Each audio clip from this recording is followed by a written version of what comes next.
Me and this guy were together for 3 years. We're 19 now. We never talked about the future until a year in. Before then, I'd try to discuss it, and he would change the subject. In short, I wanted kids. He didn't. I wanted to stay in Ireland. He didn't. I wanted to get married. He didn't. When I realized it was a bad match, I broke it off, but he asked to get back together, saying we were too young to worry about the future, and we got back together. This happened a few times over the next 18 months. In this time, we probably spent more time apart than together. We knew early on that we wanted different things, and while marriage and kids are something I would want further down the line, I wasn't concerned about his open dislike of marriage and kids because 19 is too young to get married anyway. If I were dating him 10 or 15 years from now, and he didn't want to get married, then I might have an issue. But when I'm barely out of my teens, it's not a huge concern, and just loving and wanting to be with him is enough. When I went to see him this time, I was again considering breaking up with him.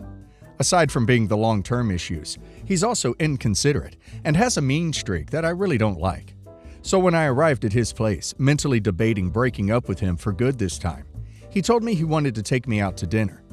I assumed he wanted to break up too, publicly, so I wouldn't cause a scene. I don't normally cause a scene, but being in public tends to prevent yelling, and we both yell every time we break up. In the last year, he has asked me 2 things that, looking back now, stand out to me. First, he asked about jewelry, what kind of stuff I liked and what my taste was. I assumed it was because my birthday was coming up and he was getting me a bracelet or something, so I told him simple and delicate, silver or steel rather than gold. If there was a color, then blue. Nothing flashy or expensive, as both my job prefers plain jewelry, and it's just my personal preference. I also said go cheap. The other thing he asked me was how I felt about public proposals. I told him immediately that I, personally, dislike them, as I felt I wouldn't be able to say no, even if I wanted to.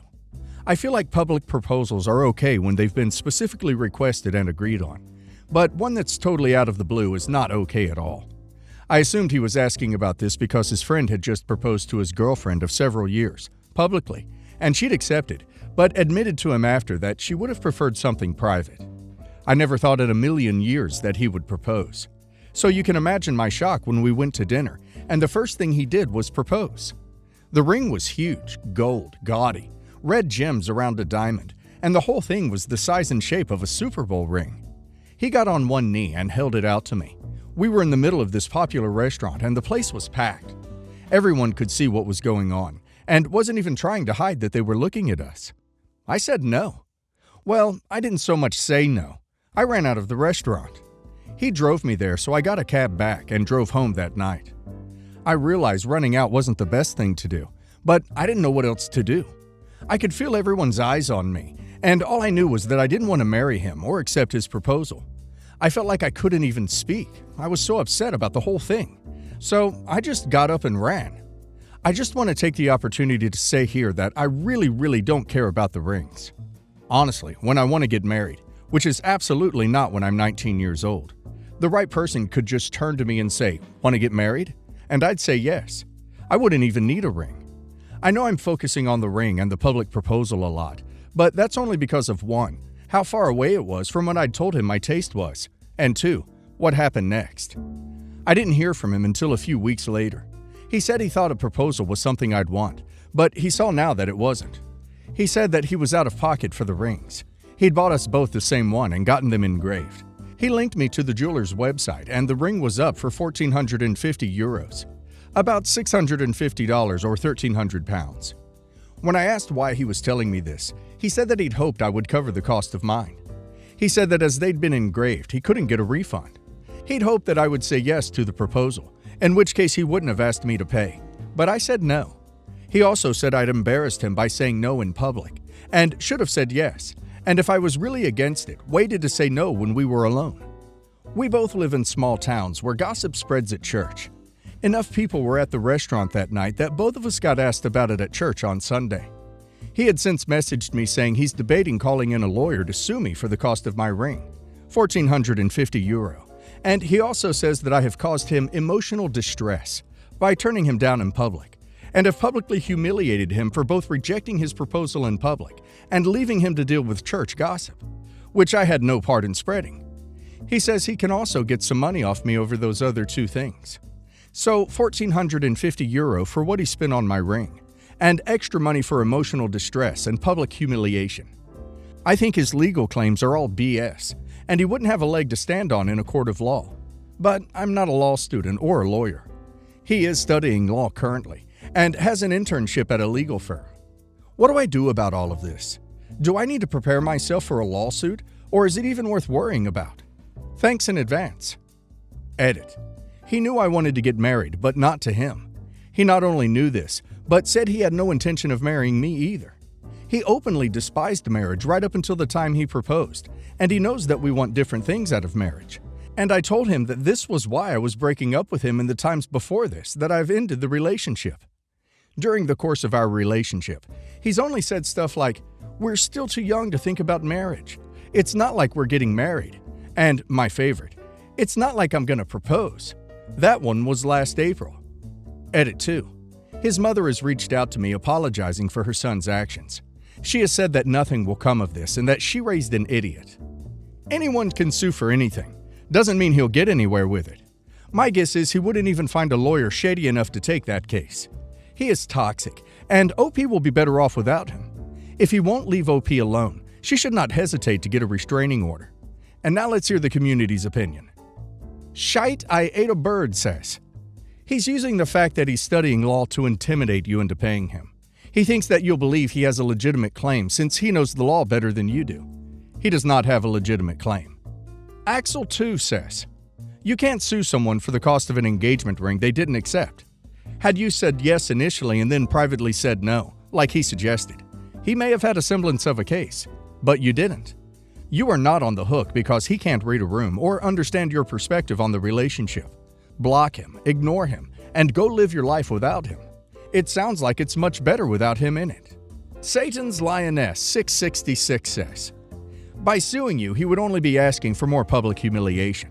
He in no way, shape, or form has a case against you. Not for the money he spent on the ring, nor for public humiliation or distress. The fact he would even consider suing you over a declined proposal is laughable. He wants you to pay for his bruised ego. He sounds like garbage. I'm glad you ran. I hope you keep running away from this clown and never look back. So I've, male 38, been divorced from my ex-wife, female 35, for 10 years. And we have 2 kids together, male 12 and male 10.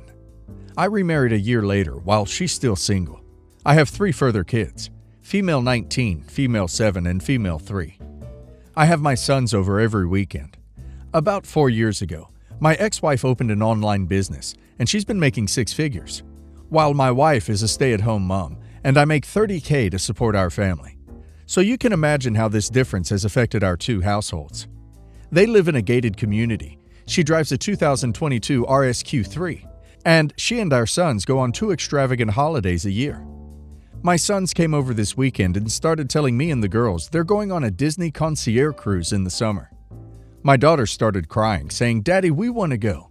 And when I looked online for the prices, they're priced at $5,000 per person. It's been all they've been talking about nonstop. I feel like their wealth is being shoved down our throats when we can barely afford heating this Christmas. It's hard not to be hateful, but I sent her a long text saying stop trying to make us feel less than. I also told my sons in private, please don't mention holidays or gifts around the girls. She replied with saying it's not her problem how we feel when she does nice things for the boys. Me and my wife are the last people on her mind. Am I reading into this too much? Or am I the a-hole for saying she's spiteful? You're the a-hole for having a stay-at-home wife while only making $30K a year with 5 kids in the picture. OP should get over his insecurities, tell the new wife to get a job, learn how to budget, but most importantly, keep his nose out of his ex's financials. Motor Business 483 says, you're the a-hole. She is doing nothing wrong. Me and my wife are the last people on her mind. Of course you are. What else would you expect? She is good to her kids, good parenting. You are no concern to her, except that you are a parent to her kids. Or am I the a-hole for saying she's spiteful? Yes, you are. Glittering Cherry 909 says, holy mother of projection, Batman. Your ex-wife is doing well for herself and wants to treat her children well, and you aren't part of the equation here. Stop being spiteful yourself and be better for your kids. You're the a-hole. Usually right 2 says, "You're the a-hole.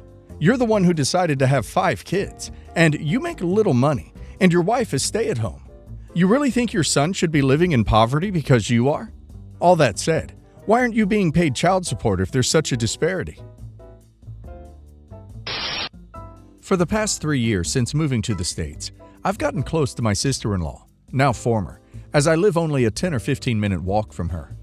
I used to believe that she was some terrible woman that hurt my brother and kept him apart from his children, but the past 3 years have been an eye-opener to say the least.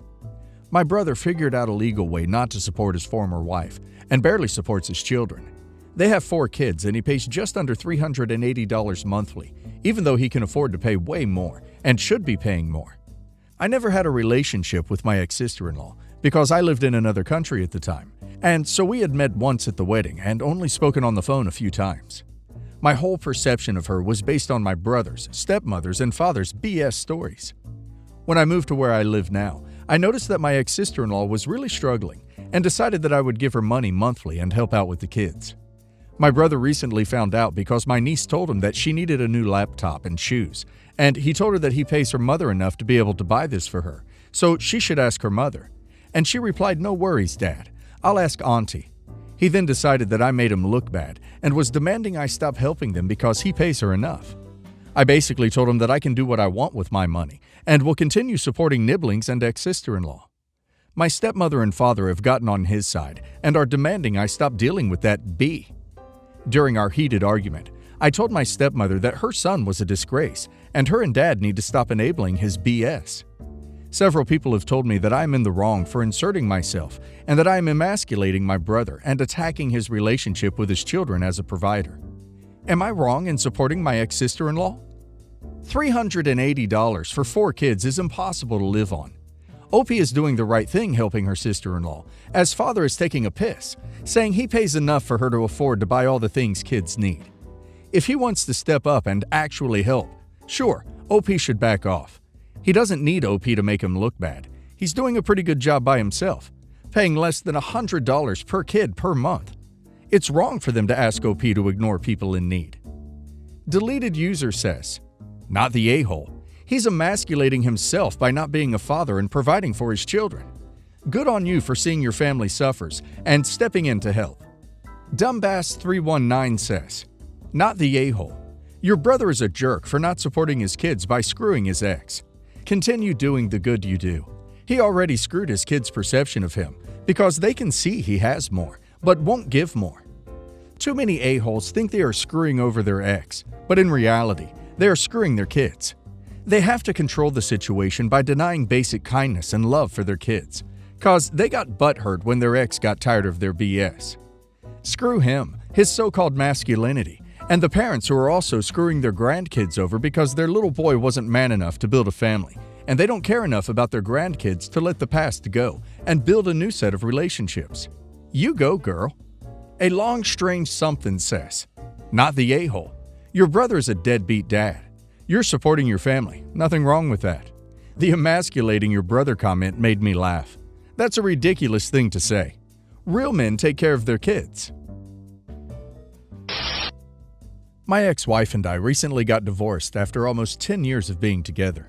I caught her unfaithful, and we tried to reconcile, but with no luck. We've been on good terms and trying to keep it civil for the sake of our daughter. Yesterday, while I was at work, she messaged me to bring her a few items she had stashed away. I agreed, but told her I would bring them after work. I got caught up at work, and when I got home, it was late. She wanted me to bring her a few folders and a box.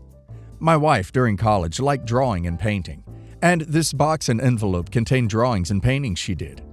She asked me if I could leave it at the door or hand it to her mom. By the time I got home, I was tired and it was dark. My ex-wife is staying at my ex-mother-in-law's house. When I get to my ex-mother-in-law's house, my ex-wife is out. Her mom cannot stand me, so I placed the envelope and box on top of her mom's car and left. Later that night, my ex-wife calls me asking me where her stuff is. I told her on top of her mom's car. She thanks me and hangs up. She calls me back saying it's not there, telling me her mom went out.